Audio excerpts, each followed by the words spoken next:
Hey everyone, it's Andy Kushner, host of The Wedding Biz, in which I conduct in-depth and revealing interviews of icons and who I feel are the next generation icons of the weddings and event industry. This is all to provide you with education and inspiration for any entrepreneur, but especially event industry professionals and consumers. And last week's episode, if you happen to miss it, was a popular one. It was Marcy Bloom. That's right. Marcy, an internationally sought after event planner and entertaining expert, named one of the best in the world by Vogue, Martha Stewart Weddings, Harpers Bazaar, and New York Times Magazine. Some of the high-profile clients of Marcy include LeBron James and Savannah James, George and Tomiko Soros, the Rockefeller family, Billy Joel, Kira Sedgwick.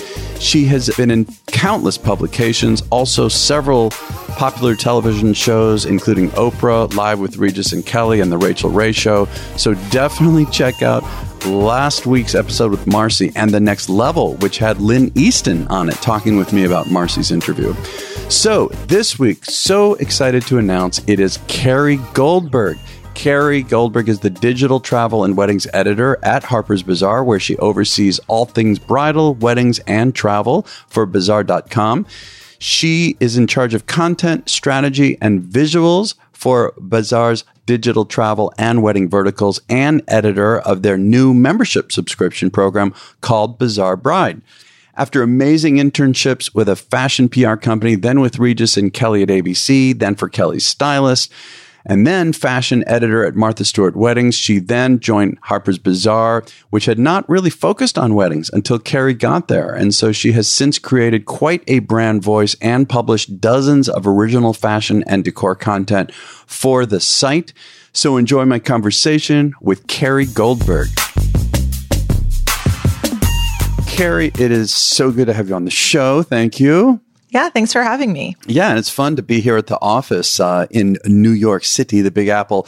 So, I'd love to know, how would you describe what you do to people who don't know the terminology? Like, you're at a cocktail party and they're like, what do you do?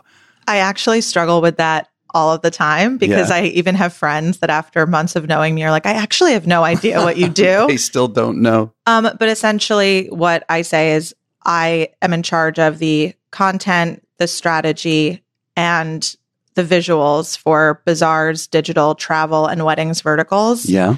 And I'm also the editor of Bazaar's new membership subscription program called Bazaar Bride. Yeah. I'm going to want to hear about that eventually, but it sounds like you got a lot on your shoulders. Yeah, but it's fun. It's fun work. Well, I'm curious, where you came from with this. Like, when you were a kid, was there any interest in any aspect of media? The media component came later. Fashion definitely came first. In my family, I'm known as the kid that didn't go to school for a week in fourth grade because I didn't have anything to wear.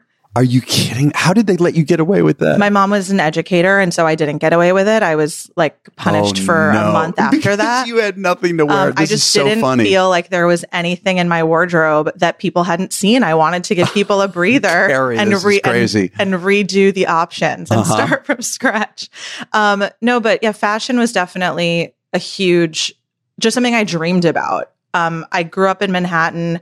My aunt worked in fashion. I idolized her. My grandparents have fantastic taste. I was always looking at my grandmother's accessories. She has phenomenal bags that my grandfather has kind of helped. That was always something my grandfather, who came from nothing, did for my grandmother. And I don't know, it was something that between art and design and growing up in the city, I sort of harped on and wanted to do in an intellectual way and not in a way that felt frivolous or unsubstantial. It's so interesting. So many people who have been on the show had some kind of tie-in to what they do now as a very young person. It's just where does that come from? And I understand you were influenced by people around you, but still it's like, wow, it comes from the heart. I think so. Yeah. I mean, New York is just a really chic buffet of beautifully dressed women. I mean, I was also that, Sex in the City, Gossip Girl, obsessed kid that just wanted to look fabulous and go to work every day. I wanted to be 30 since I was 13. That is funny. That's sort of the plague of growing up in the city, is wanting to be that working woman from a really young age. Now, obviously, I'd love to go back and be 13, but 13, maybe a little I don't know older about than that. I don't know about 13. Kidding? I'd maybe take my college years back. But or with what we know now. Precisely. But yeah, I mean, it definitely, fashion started for me very young. The question was just how I was going to get there.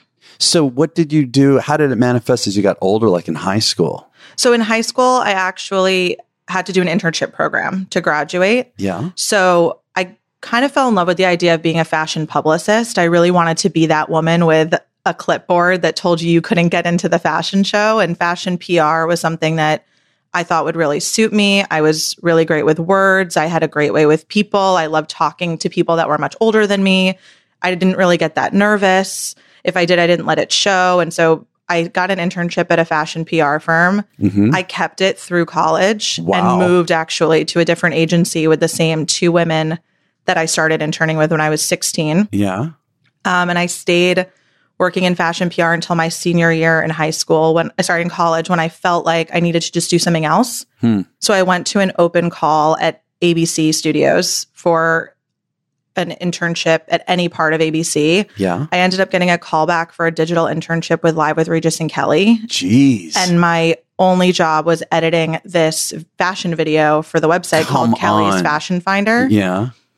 And one day, Rachel Zoe came to the show. And at the time, she was the most, that was when stylists were famous, like the most famous stylist. She did Cameron Diaz and Demi Moore and Jennifer Garner, Kate Hudson.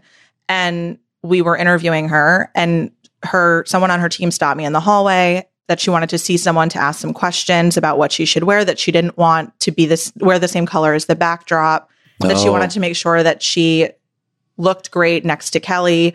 And I kind of felt like I was speaking her language. It kind of clicked for me. And then after meeting Kelly's stylist, when my internship ended, I started interning for Kelly's stylist, which is where my styling career sort of started. And I had a mentor in Kelly's stylist whose name was Faith Cromas. What are some of the biggest things you learned from her?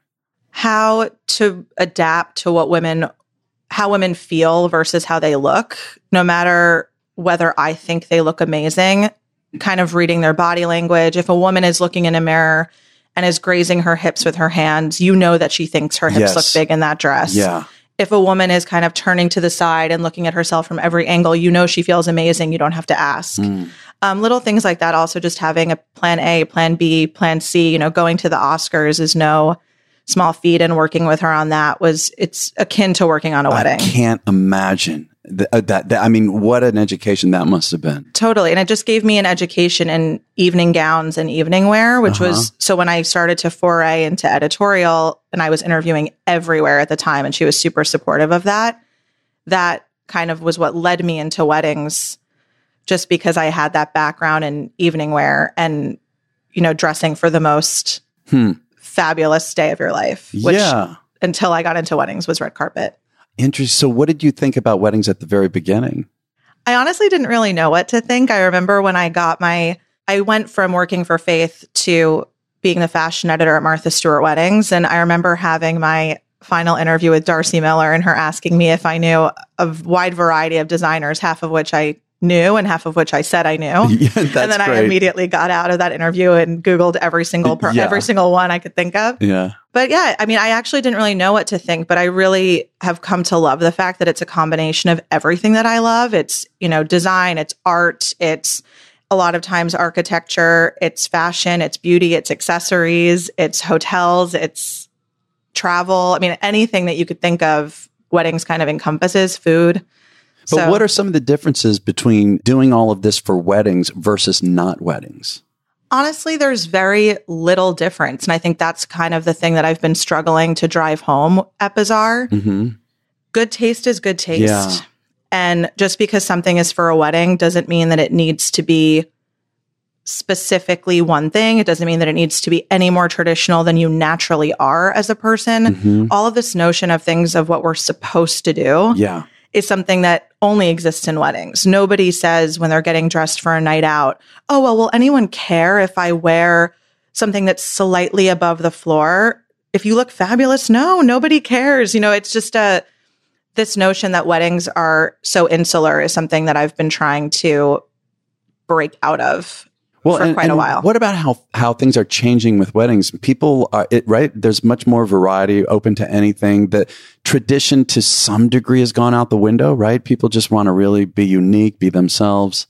I do think that for a while there was this really chucking tradition out the door. I think now even some of the most well-known celebrity weddings have elements of tradition in them, which I think is really lovely, but they're not overly sentimental about them. It's not, I have to do this because my mom told me I have to. It's, I have to do this because it's important to me. I think that's the real shift, is personalization versus what I'm supposed to do or what I have to do.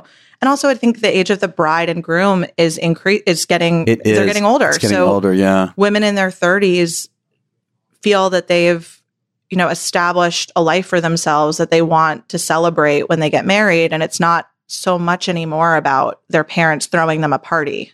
It's not about mitzvah or sweet 16. Yeah, that's right. And then also, what about the fact now couples are also contributing more money to it? They want to have more of the say, right? I think they're, I don't want to say fighting back necessarily with the mother or something like that, but they want to have more say. No, and more often than not, I think especially with our Real Weddings couples, I hear brides saying, my mom has done so much for me. I don't want to ask her for money. I don't want to ask my father to pay for something. Yeah. I just want them to enjoy. I want my parents to have the best suite at the hotel. Like, they gave me this life.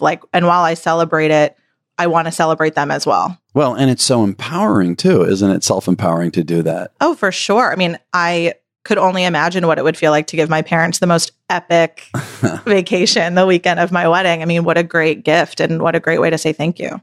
I'm wondering too, given the position you're in, if you have some interesting recent stats that you can share with us about the industry and your segment of it. For sure. I mean, I think one of the most interesting facts that I love pulling out, I think, is a Wedding Wire stat that over 80% of couples are planning their weddings online.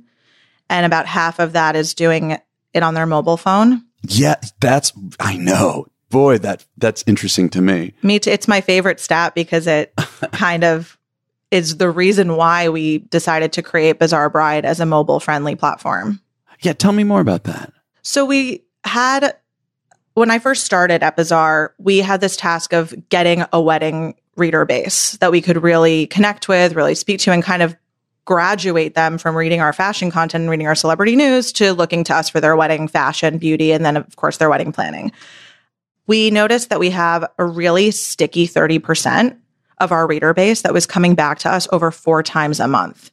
They would come to us for a dress story, then they'd read a beauty story, they'd read a real wedding, and they were just going down the rabbit hole of Bazaar Bride. And we wanted to create something especially for them that made them feel like they were part of a members club. So we created a members club for them in the form of a subscription where you can either opt to read our site monthly for $5, the same amount that you would pay for a magazine a month.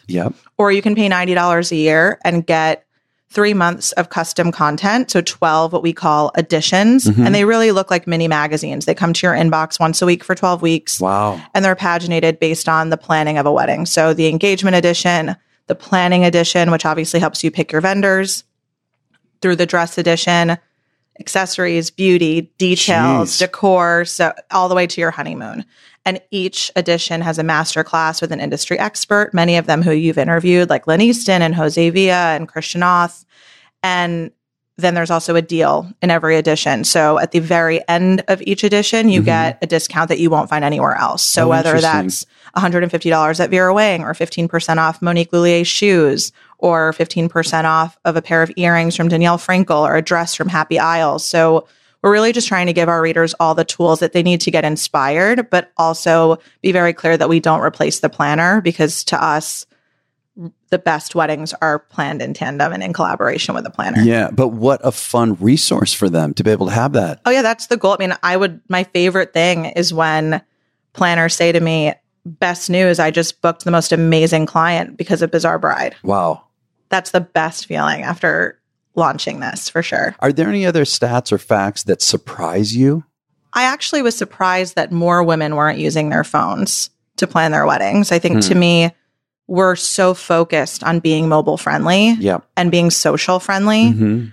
I wonder if Instagram wasn't really dug into with that stat, because to me, Instagram has replaced Pinterest as the way that brides are planning. Like Just, I mean, in general, Pinterest is sort of this overload of imagery. And it's like, oh God, what if this is me? And you start making mood boards, then you're remaking them again and again. Whereas Instagram just gives you one photo and asks you one question: do I like this or not? Yeah. And it's a much more streamlined way of deciding what your personal style is. And I hope that it's making women realize that their personal style is infinitely more layered than they ever realized. And can you tell me something about that? And what kind of ways are they more layered? Totally. I mean, when I first started at Martha, we always divided women into 4 or 5 categories. The glamorous bride, the bohemian bride, the modern bride, the beach bride, the fashion forward bride. And that was kind of it. And towards the end of my time there, and with more and more new designers getting into the industry, I even realized like I'm all of those things. I think most women are many of those things. A little bit, right? Yeah. I mean, a little more of certain things. Exactly. Yeah. Even the most glam woman should have a degree of effortlessness about her. Otherwise, there's an inauthenticity there. Yeah. So finding kind of what the levels are rather than I am a beach bride. I only want to wear a slip dress and I want to be barefoot and I want to run on the beach with my fiance. People are more layered than that. And I think Instagram has allowed us to really collect all of that inspiration and figure out what's really us rather than what we're supposed to be, like I was saying before. So, just for a minute, going more into social media and how it's affecting your strategy, how has it changed your strategy? It definitely hasn't changed our strategy because as a digital company, it's always been a part of our strategy. Instagram and Facebook and Twitter and social media are just part and parcel of how we operate every single day at Bazaar. We don't do a photo shoot without thinking about the video component, the mobile component, the promotional launch of each story. So everything that we do is really designed for every aspect of all of our digital platforms rather than being like, oh, okay, well, how do we factor Instagram into this and doing something different because now Instagram is a thing. For us, it's just always been on our radar. It's so funny. I admit this on this show. I have been really bad with social media. And I decided to embrace, in particular, Instagram, for all these reasons that you're talking about. And when I go to various conferences and just talk to people, I keep hearing how, look, one day there's going to be something else. Something else is going to take the place of Instagram. And do you have any thoughts about what that might be? I don't. I mean, I agree with you. I'm sure something will take the place of Instagram or get added to Instagram. Yes, added, yeah. The same way that Facebook was Facebook and now they've bought Instagram. Right, so there's that as well. But I do think that more as things grow and progress and people want to move more into motion rather than just still photography, and Instagram's done a great job with that with video and stories and IGTV. I think Instagram's going to be nimble. I mean, that's kind of the real message when you work for a digital company is being flexible and being nimble is the only way to survive. We morph every single day, every single week based on what we know people are looking for. My job 3.5 years into being the weddings and travel director at Bazaar is completely different than it was when I started. And that's sort of what you expect when you... But how so? Like when you first started, what were some of the main, highlights of it, and how has it changed since then? When I first started, my goal was building an audience. Now my goal is to consistently build an audience, but also keep the ones I have, keep them on their toes, extend the amount of time that I get a reader for. You mean like the 7 seconds or 3.5 seconds or whatever? It's ridiculous, isn't it? It is ridiculous. Although our real weddings have an average time spent of about 6 minutes. Wow. Which Carrie, I love. That's another fact that surprised me. Outrageous, yeah. Which is great. I mean, women who sign on to read bridal content with us are really in it for the long haul, which I love. When I mean the longevity of a reader, I'm talking more about a year engagement. Could I get her for 1.5 years? Could I maybe get her 6 months before she's engaged and then the 6 months after for her honeymoon and travel? Oh, interesting. What can I give her so that we have more time together? So what are you going to give her? What are you thinking about? Travel is a huge component of that. Yeah. Graduating our reader from our honeymoon content into just general travel content. Yes. Getting her in with a celebrity wedding when she's engaged or with our engagement ring content prior to her engagement, and then keeping her for the earlier stages of the planning process and being the place that she goes to choose her planner and choose her photographer, and then having her after her wedding look at the best engagement photos we've seen on Bazaar just to give her a little bit of a look back, I think is something that I'm consistently thinking about. Yeah. And in terms of travel, I mean, right now we're in a period in terms of the economy at the time of this recording where there's a lot of discretionary income and all that. And so people can travel more, do travel more. What can you say about that aspect of it? I mean, you're spot on with that. People are having so many more destination weddings, so many more lavish honeymoons that they're splurging on. And we obviously want to be a part of that with recommendations and things to do. I mean, just this morning, I published 70 plus things to do and see in Sri Lanka. Oh, geez. Which is, 70? Those are huge labors of love. Yes. We had a writer spend a month in Sri Lanka on a tuk-tuk. Oh, that sucks. It really, I know.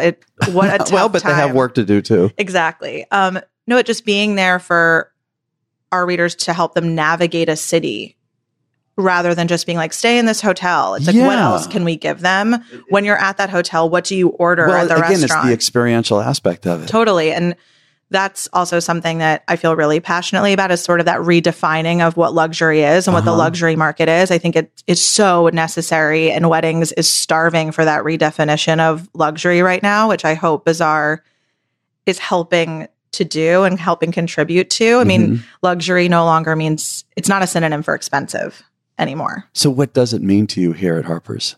To me, it's an experiential. It's completely experiential. It's all about how you're made to feel. And taste is priceless. Taste doesn't have a price point on it inherently.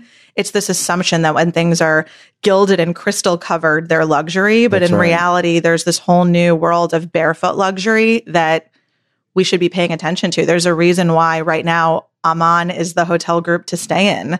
And they aren't that like shouting from the rooftops, chandelier in every room. It's more subtle, but really powerful and impactful. There's an effortless subtlety to it that makes it romantic. Just curious, like what, for example? Like what about an Amman property makes it? Oh, just that every hotel is completely different, that the rooms are appointed differently, that you go and every product is tailored in your shower to the location that you're in. Yes. Which is so beautiful that it feels locally appointed, that there's almost a craftsmanship to each room, that you could have nachos at 3 a.m. if you want to, but why would you want to? Because the authentic cuisine that they're offering is so much better. All of those little touches. It's got the feel of a boutique, you know. Yeah, it's the feel of a boutique hotel, but in reality, it's a corporation that has really given so much thought to every single aspect of the experience. And in educating you that when you go away from your home, you need to really embrace the culture around you and see the beauty in it, which I think is another, like, luxury should push your boundaries. It should make you think outside the box. I think that there's nothing more expensive than something that challenges you to evolve. Yeah. No, I love that. And, you know, you were talking about the rise of destination weddings, you know, which is really interesting to me too. What about destination weddings do you talk about a lot here at Harpers, and what do you get into with that? Just the experience that a 4-day wedding weekend offers versus a 4-hour wedding in a ballroom. For us, it's also always back to the fashion and the beauty and the accessories. So think about how many outfits a 4-day wedding has versus... Oh, see, for me as a guy, it's not the first thing I think about. But when you say that, I'm like, aha. Exactly. The second I hear, I'm having a 3-day wedding weekend in Ireland, I'm like, oh, okay, cool. Like what parties are you throwing? Is there a traditional tartany welcome party and an amazing pool party at the end of the wedding weekend? Like, what are the various events? And we think about that when we're trying to figure out how to manage our shopping content. Also, I know that you have had a great deal of experience styling and creative directing photo shoots and weddings. And can you tell me more about that, and also some cool stories? Sure. Martha Stewart Weddings was a finishing school for styling for me. Taking red carpet styling on people and translating that to a printed page was something that I didn't know when I started there. And I kind of developed a skill set for throughout my time there, as well as a small prop styling skill set that I've since honed. When I got to Bazaar, we have so many amazing archival images from our print publication, but we had no wedding imagery because Bazaar had never done weddings until I got here. And so it was on me to sort of create that brand voice, create our look and feel for what Bazaar Bride was. And we've published dozens of original fashion and decor content for the site, which I'm super proud of. And since we hadn't done it before, I kind of wore every hat. I was the creative director, the market editor. So I brought in the clothes, styled them on the body, and then I was on set bringing that vision to life, obviously alongside a photographer and a great yet small team of hair, makeup, great models, etc. If you were giving a master class to people and not, beginners or even people who are experienced want to go to another level with styling, what are some of the main points that you would bring up? I mean, composition, lighting, like image composition. And for people who don't know what composition is, of course, thinking about visual weight in a photo. So often what I do is looking at an image. Does it feel top heavy? Does it feel bottom heavy? Do you have something in the bottom left corner and nothing to sort of guide the eye through the image in an S shape from the other side? Yeah. Not wanting everything to be too symmetrical or too perfect, I think is something that's really important to us here. Women are real people. We don't want them to feel like our imagery is so completely unattainable. We just want it to make them dream. Yes, that's right. They've got to feel that it's attainable. Totally. And not so attainable. I mean, I think obviously fashion shoots and editorial is there to make you dream. Yeah. Okay. But there should be a romance in it that you feel you can relate to. And a stylistic component that you feel teaches you something. Oh my God, I didn't think I could wear a pantsuit with a veil. How cool. I'm going to try, let's try that on at my next fitting. Yeah. Just that small little teach, I think, is important. And also, aside from visual weight, lighting is huge. Oh, yeah. Critical. As we sit under these fluorescent or whatever this is, like we'll try to lighting. ignore the very office corporate fluorescent lights. Well, here. it's just it's a conference room, so nothing. For sure. Yeah. But yeah, if the lighting's moody, it evokes one feeling. If the light's soft, and I think weddings right now, it's either super saturated and you really, really sharp, or it's super dreamy and film photography-esque. And I think that there's so much space in between. And we're trying really hard to have our finger on the pulse of the photographers that are doing something different and the photographers that have been in the business for a really long time that are simply evolving. Yeah. And you've got this list that you put out of them. Yes. I do. I figured the list would come up at some point in this conversation. Well, and also, I want to talk about the list and also, just for people to know how, not that they can necessarily submit for it, but what are the criterion you use to pick people for that? There's the best planners in the world. You've got photographers. Yep, we have best planners, photographers, and best florists. And I have been thinking I know that we will come out with best designers because I think that brides need to be educated on the difference. That's a big one. Yeah. Which is super important. And I'd love to find a way to really aggregate caterers and stationers and the other creative talent in the industry when we get to that point. Unfortunately for us, the SEO value, which we could talk about also a little bit later. That's important, yeah. Is really only there for planners, photographers, and florists. And so I'd love to kind of approach the designer list before I go down the road of other creative talent. But to answer your question of how we vet people for the list. So obviously, our real wedding submissions are constant. I speak to real brides every single day, along with planners and along with photographers. When I started the list, I was pretty solid about our original core 10. I knew that I had 10 I wanted to start with, similar to photographers, just the names that that we all hear every day. Yeah. And you've interviewed so many of them. And then from there, I actually started by cross-referencing with the other list. So I went to the planners I knew I would have on the list and I said, okay, who are 3 new photographers you've worked with this year that blew your mind? I don't care if I've never heard of them or you've only worked with them once, like who really impressed you? And then those people entered our radar. They didn't make it onto the list right away, but they just became people we were watching. Instagram is huge for me. I am constantly on Instagram figuring out who the next big photographer is, who the next big planner is. Fiona Leahy is a planner we just added to our best planners list in our most recent iteration. I started out by following her on Instagram. I was interesting. Just sort of, and I often ask planners, who do you feel is like the next, the next up and big coming, thing? Like, right? who are you looking to for inspiration? Everyone's looking to you. Who are you looking to? So it's really a mix of real brides, photographers, planners. My goal, although, is I don't really want it to become like 2 circles of friends, like people just referring their friends, which is where the real brides are huge for me. Asking real brides who they didn't hire is huge for me too. Yeah. Because so often I really wanted to hire this planner. She just wasn't available for every part of my wedding week, but she would have been who I hired. Or I just didn't have the budget, but God, her work's amazing. And she was so amazing to talk to. And she gave me so much amazing advice. Like immediately that person's on my radar. Yeah. And that's kind of, and Engage definitely helps. Attending Engage has definitely introduced me to a lot of people in the industry that I wouldn't have otherwise met much faster than I think I probably would have met them, but it's kind of given me the fast pass to meeting them. And yeah, just keeping an eye out. We have so many women in our lives getting married all the time that I meet an engaged woman. I don't care if it's in a Starbucks in Central Park. Yeah. Are at you another wedding, constantly asking who they've spoken to and who they wish they hired and who they're working with. What is it like for you when you're a guest at a wedding? I'm never really a guest at a wedding. You're working the whole time. I don't think I've been, actually, was just a guest at a wedding. My college roommate in Philadelphia, and it was super beautifully done. She planned her own wedding. It's a little strange because I sort of can foresee issues with timeline or with service before they happen. Yeah, no, I know what you mean. It does make it a little bit hard for me to relax. Yeah, right. But most weddings that I'm at, I'm actually working. You know, I'm the person, even if I'm not a bridesmaid, because I prefer not to be. I'm the one that's steaming the dress.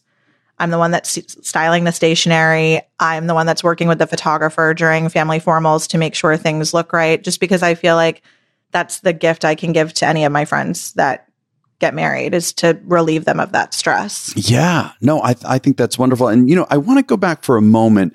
Earlier, we're talking about social media and Instagram. How has the immediacy of today's digital world and the ability to instantly share content, right? But, you know, because in the past, the magazines, a publication like yours would be the source. And now, you know, even celebrity weddings, you know, stuff is getting out, the celebrity's making a deal and they're posting it immediately. How are you all dealing with that? It's definitely been a challenge. When I worked in print, we had a complete exclusivity agreement with our couple. So nothing on Instagram whatsoever. I don't have that for Bazaar.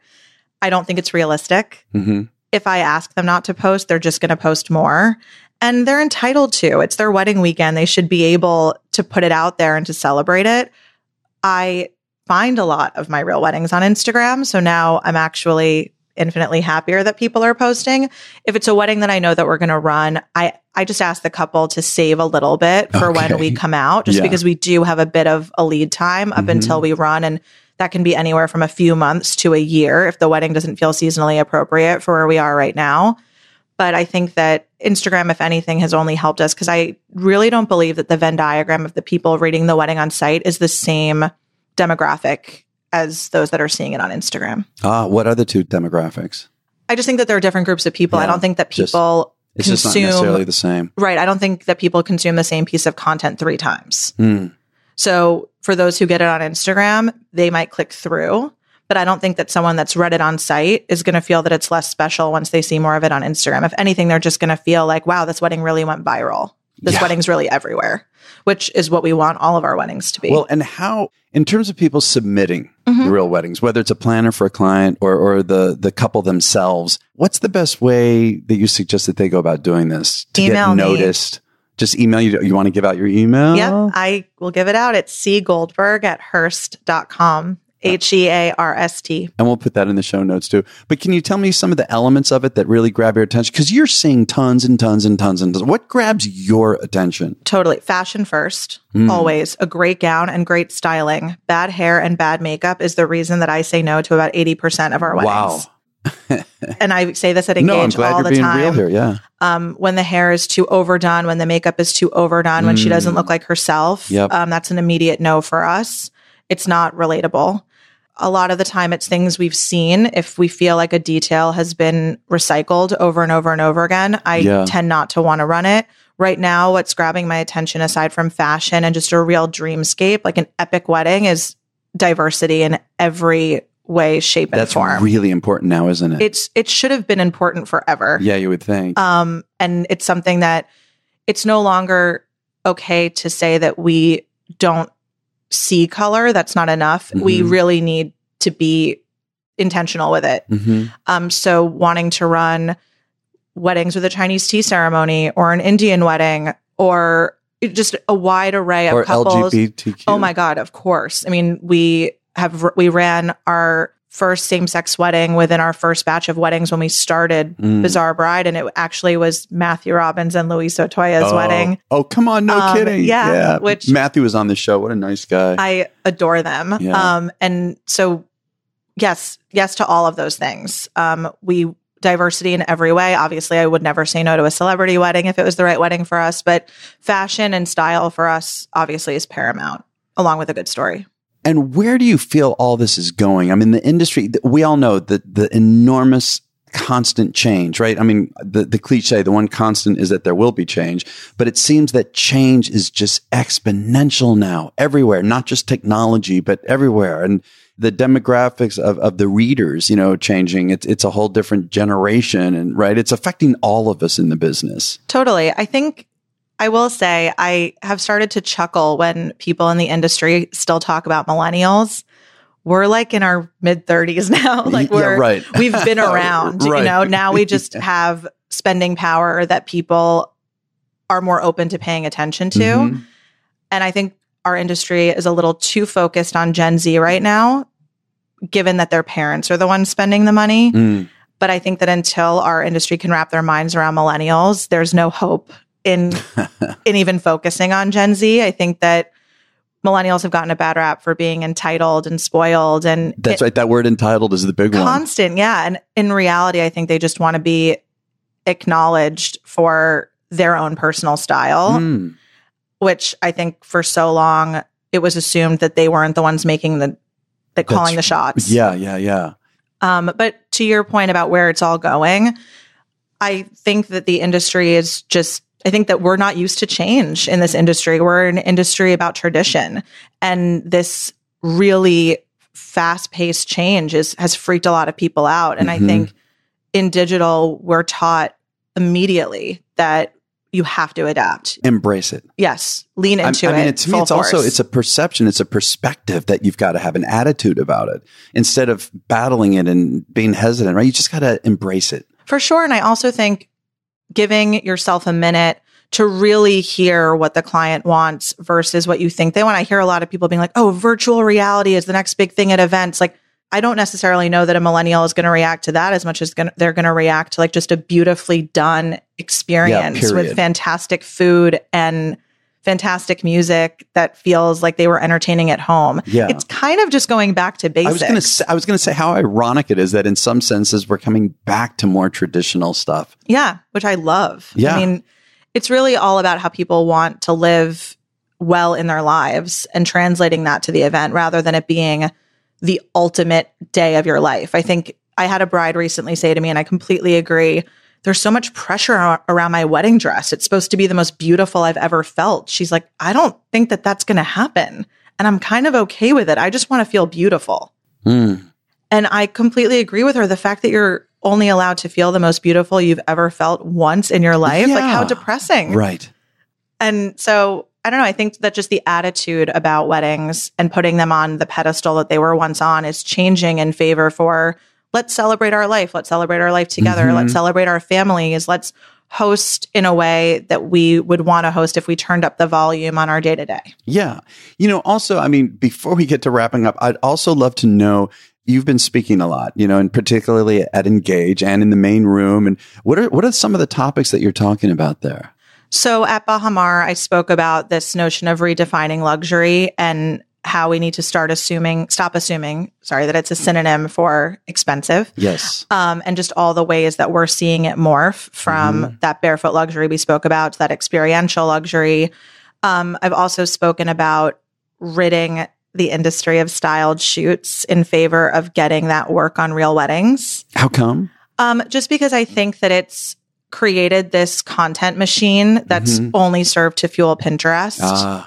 And that's a really good point. And I think that if we really put our heads down, I mean, the amount of styled stationery shots that I've managed to get on the day of a wedding or the day before a wedding are endless. And I think that if we just put our attention there and not invested so much money in styled shoots, especially as someone that does shoots all the time and does not invest half as much as I know that those shoots cost. Yeah. I think that our industry would be better off for it just because we can actually manufacture that for real brides rather than trying to recreate a tablescape of 6 for 260. Yeah. Are there any topics that you haven't spoken about that you'd really like to address? I think that I did also speak about millennials at one point, and just because I feel like I'm a little bit of a voice for them in the market. You are the translator. I'm trying to be. And also I think styling in general and more of the nitty gritty on that. I think that's, you asked it before. I think a lot of people wonder how we pull off the photo shoots that we pull off in the destinations that we pull them off in, and trying to create collaborations with brands like Amon and Rosewood in ways that we have in the past, I think is something that, especially at Engage, I think I could really dig into in a bigger way. No, I think that would be wonderful. And also, Carrie, your career trajectory has been really amazing. Where do you see yourself in like another few years, 5 years? Do you think about that yet? Or I don't actually. I've gotten really comfortable letting it be and just kind of going with the flow. To be honest with you, working at a magazine like Bazaar was all I wanted as a kid. And now that you're doing the dream. I'm okay sort of just riding the wave and seeing where it goes. I think creating imagery and creating, editorial that inspires people is something that's a huge passion of mine and that I love to do. So as long as I can continue to make beautiful photos, I'm happy. And where that is, whether it's at a real wedding or on an editorial shoot, I'm fairly open to. But I don't know. I'm interested to see where it goes. I'll let you know. No, but that's the best way, right? You just got to be in the moment. I mean, really. For sure. That takes a long time of wanting and hustling. I mean, New York is all about the next. Yeah. So I'm trying really hard to enjoy where I'm at rather than thinking about my 5-year plan. No, that's wonderful. Also, you, Carrie, you're in a real position of, I don't know what else to call it, a position of power, or let's say influence and responsibility, a lot of responsibility on your shoulders. How do you handle, just personally, how do you handle the pressure of a position like this? I don't feel that powerful. So thank you for saying that. Let's say influence. That word. It's definitely a lot of pressure. Some days I deal with it better than others. I think my biggest... You're saying you're human? Yes, believe it or not. I think the hardest thing for me is developing real relationships in this industry and really loving the people that I interact with every day, and not wanting in any way to make people feel less than, or feeling that in any way I've let them down because they pitched me weddings that I haven't run, or they aren't on our list, or whatever it might be. That's definitely something that socially I really struggle with, just wanting to tell people that their work is beautiful, and just because they're not on the list doesn't mean that they're, world class or approaching world class. 100%. And I think, and I've said this and I will say it here, that list is updated as often as it is because it is a huge SEO goal for us to stay at number 1 in Google, which we are. And so I really parse it out. You'll never see me put another 30 people on each list. It will continue to be a slow roll of smaller groups of people updated yearly, rather than one fell swoop of just dropping it in there. But in terms of how I handle it, I hope I handle it well. I hope I handle it gracefully. I feel really honored to even be considered a person of influence in the industry. And so I just want for people to feel like I'm also there to support them. I also think that I hope that people know that if I don't take a wedding, or if people aren't on a list or this year, or if somebody has pitched me an idea and it doesn't work for us, that they know that they can ask me for feedback. I think that that's always something that I'm happy to do when people say, why didn't this wedding work for you? Let's dig into it. I'll go through image by image if you want. Yeah, no, that's wonderful. Also, as of today, I don't think you're married, right? I am not. Do you think about your own wedding? I try not to. Yeah. I didn't until I got into the industry and people asked me what I would do. Yeah. I know what I wouldn't do. What would you not do? I probably wouldn't make it a 4-hour affair. I think it's a lot of pressure on 4 hours. Yeah. So you would lengthen it, you're saying? Yeah, I'd probably make it a travel. There would probably be a travel component, an experience for my friends and family. Yeah, it flies by. Look, to me, a 4-hour wedding, or 4.5 to me is perfect. If it's going to be in one night, extended maybe to 4.5.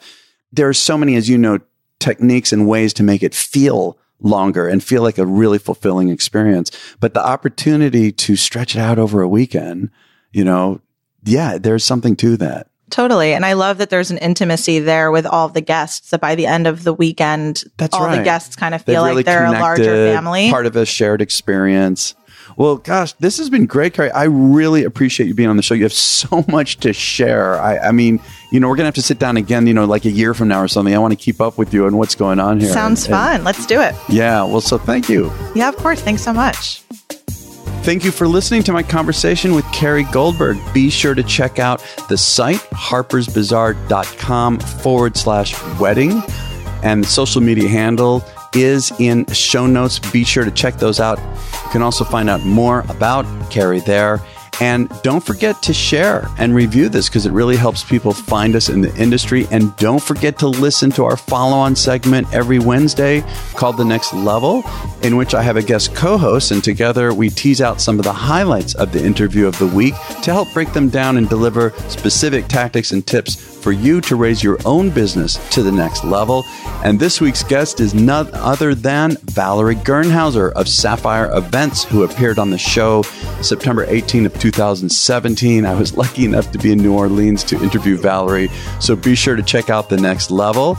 And I'm ready to announce next week's guest, and that is Christina Matucci, Executive Director of David Beam Destination, talking all about how to be the best, what she calls number two, and how number ones can best support their number twos.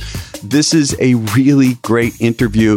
I first heard Christina talk about this topic at Engage about a year ago. She got a standing ovation, so be sure to check in next week. And also be sure to follow us, particularly on Instagram, at The Wedding Biz. Again, the website is theweddingbiz.com. We want to thank our title sponsor for today, Kushner Entertainment, who you can find at kushnerentertainment.com. And we'll catch you next week on The Wedding Biz.